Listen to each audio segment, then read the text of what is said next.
Jadi kalau prioritas saya, secepat-cepatnya saya bawa investor. Sejak saya berkantor di sini, sudah 2 investor yang datang. Daerah perbatasan itu seharusnya memang harus ada gubernurnya. Alhamdulillah Pak Gubernur dan DPRD sudah menandatangani agar proses pemekaran ya kita sebut ya. Halo, Assalamualaikum warahmatullahi wabarakatuh. Apa kabarnya Ibu? Waalaikumsalam Mas Wira. Alhamdulillah sampai saat ini baik-baik saja. Wih, luar biasa Bu Bupati. Segar sekali hari ini. Amin. Amin. Saat video ini diambil, ini adalah hari ke-14 Benar. Ibu menjabat. Kami lihat di 14 hari ini sudah begitu banyak gebrakan-gebrakan yang Ibu lakukan. Ini program Gebrakan Sang Pemimpin. Amin. Dari Tribun Network. Gebrakan yang paling terlihat kemarin yang kami pantau itu Ibu mendatangi RSUD untuk melakukan sidak. Dan Ibu menemukan ada isu-isu atau masalah-masalah di sana. Sebenarnya seperti apa, Bu? Yang pertama, jadi saya itu bukan sidak. Saya itu mengunjungi rumah sakit umum RSUD karena saya waktu itu sudah berjanji dengan para dokter. Saya akan ke sana pada hari H-nya dan saya tepati janji saya. Jadi sepanjang saya ke sana, saya tentunya mendengar aspirasi dan melihat apa yang dibutuhkan oleh rumah sakit dan mendengar keluhan-keluhan. Intinya kami dari pemerintah daerah akan membuat lebih baik lagi. Kan tujuannya seperti itu. Kami hadir untuk pelayanan yang lebih bagus dan semua hal yang memang tidak bagus kita usahakan menjadi lebih bagus lagi. Kalau permasalahan kesehatan masyarakat ini memang Prioritas ya saat ini ya. Jadi memang Ibu menemukan case yang paling bermasalah misalnya Bu, bukan masalah ya. Mungkin hal yang perlu diperbaiki di situ itu apa Bu? Mungkin selama ini kan saya mendengar juga ya, mungkin pelayanan harus kita tingkatkan, ketersediaan obat, penempatan dokter-dokter, dan keluhan para dokter. Itu yang menjadi prioritas kita. Ada lagi nih, gebrakan lagi. Beberapa waktu lalu di sebuah acara Safari Ramadan, kami dengar Ibu juga memaparkan tentang warisan hutang. Itu sebesar 180 miliar yang harus segera dibayarkan. Baru 14 hari harus dihadapkan dengan hal seperti ini, bagaimana ini? Itu mungkin merupakan tantangan ya, cobaan untuk saya. Mengapa? Jadi hutang-hutang itu sebenarnya memang dilaksanakan di 2024. Tetapi karena masalah kita dari daerah, keterlambatan dari tunda salur dari pemerintah pusat, efeknya ke sana juga. Saat ini ya tentunya pemerintah daerah mengharapkan tunda salur dari Kementerian Keuangan dapat segera dilaksanakan agar dapat itu untuk pembayaran yang lain-lain, termasuk pembayaran TPP, pembayaran kepada pihak ketiga atas pekerjaan-pekerjaan di tahun 2024. Jadi penyelesaiannya seperti apa Bu Ibu nanti ini? Penyelesaiannya kita menunggu anggaran dari pusat dan kita berusaha mencari yang lain. Cari yang lain ya. Tentu, karena sebenarnya Natuna ini kan PAD-nya sangat kecil dan investasi tidak ada. Sebenarnya daerah yang tidak ada investasi, dia tidak akan bisa bertahan. Karena itu tugas pemerintah daerah sekarang bagaimana saya sebagai Ibu Bupati, bagaimana saya akan mendatangkan investor. Dengan adanya investasi tentunya masyarakat keberlangsungan ekonominya akan lebih terjamin. Doakan saja, kita harus punya harapan yang bagus agar bisa melaksanakan dengan bagus.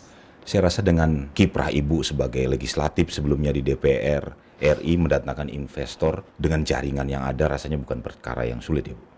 Amin. Itu sebenarnya harapan dari seluruh masyarakat Natuna. Bu Chen itu sudah sebelumnya di DPR RI tentu mempunyai jaringan-jaringan yang luas dan itu menjadi harapan besar. Ya tentunya kita akan berusaha ya. Sampai saat ini juga kita berkomunikasi dengan semua pihak lah.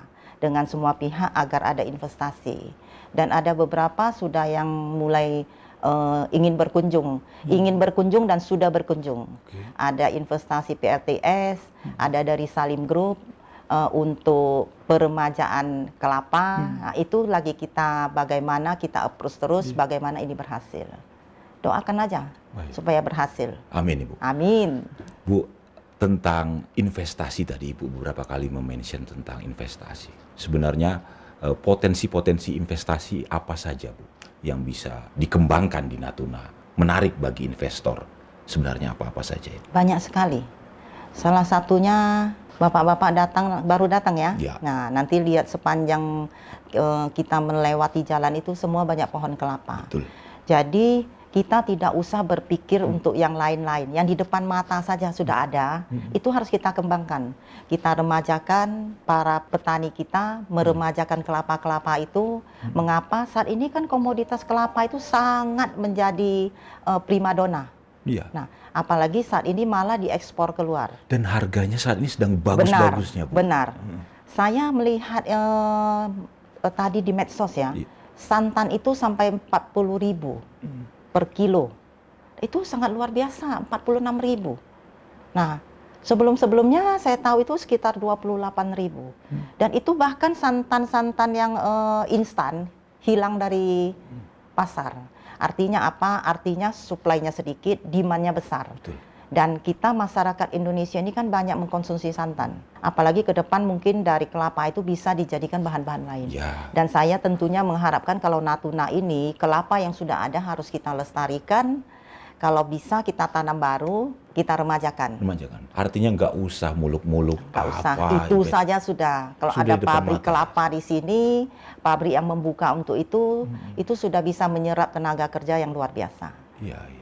Dan itu sebenarnya dalam penjajakan. Tentunya banyak ya. Di Ada sini. bocorannya, Bu, mungkin apa? Dari Salim Group. Dari Salim Group. Dari Salim Group.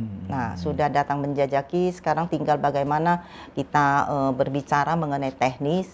Sepanjang itu menguntungkan masyarakat kita akan memberikan fasilitas insentif-insentif. Baik, ini harusnya pertanyaan di awal ini, Bu. Biasanya orang nyebut 100 hari pertama. Ini kira-kira, Bu, apa yang menjadi prioritas?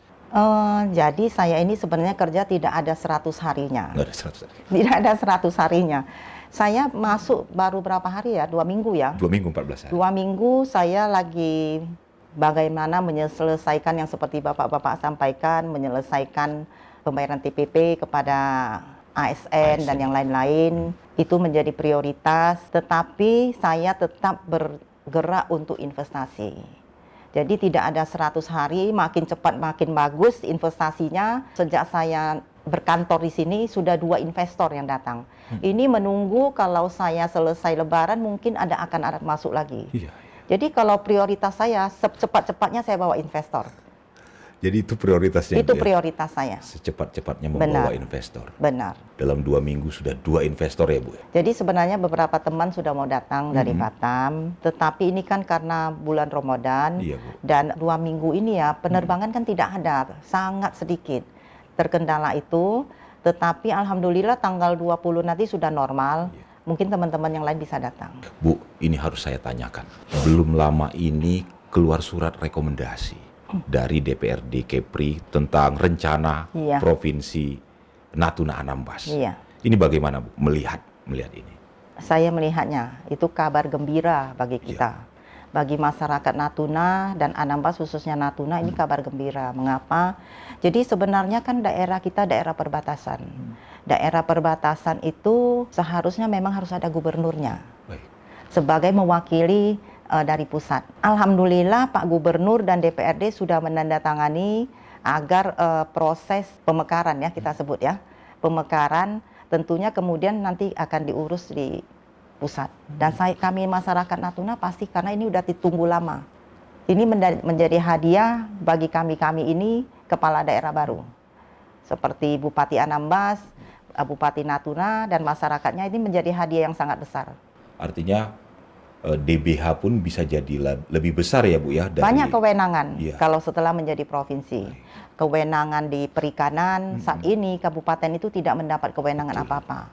Karena itu dengan menjadi provinsi, kewenangan menjadi lebih besar dan pasti masyarakat menjadi lebih makmur. Jadi ini kabar gembira lah, Bu, Kabar ya. gembira. Suatu yang harus terus diperjuangkan ini. Harus. Walaupun jalan tentu masih panjang ya. Benar. Untuk Tapi harus kita perjuangkan. baik. Makin cepat makin lebih baik.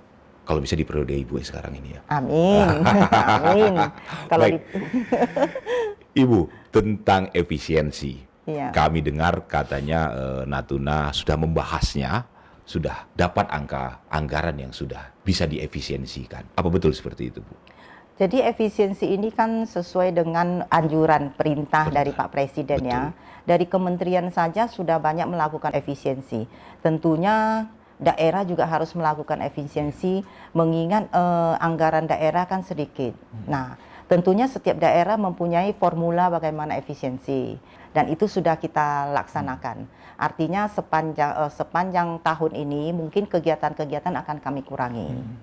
Tetapi yang berhubungan dengan pendidikan, kesehatan tidak akan kita inikan. Kurangi. Ya. Ibu yang penuh gebrakan tapi kemudian harus dihadapkan dengan anggaran yang sangat efisien ini bagaimana, Bu? Tantangan bagi saya. Dan tidak ada kata yang itu kalau memang harus dilaksanakan, kita laksanakan. Baik. Terima kasih Bu Bupati atas waktunya. Kita tunggu gebrakan. Terima kasih Mas. Saya minta doanya dan saya pasti tahu Bapak-bapak akan datang balik ke Natuna. Natuna itu kalau datang sekali tidak cukup. Akan jatuh cinta kepada Natuna. Ya. Terima kasih, Bu.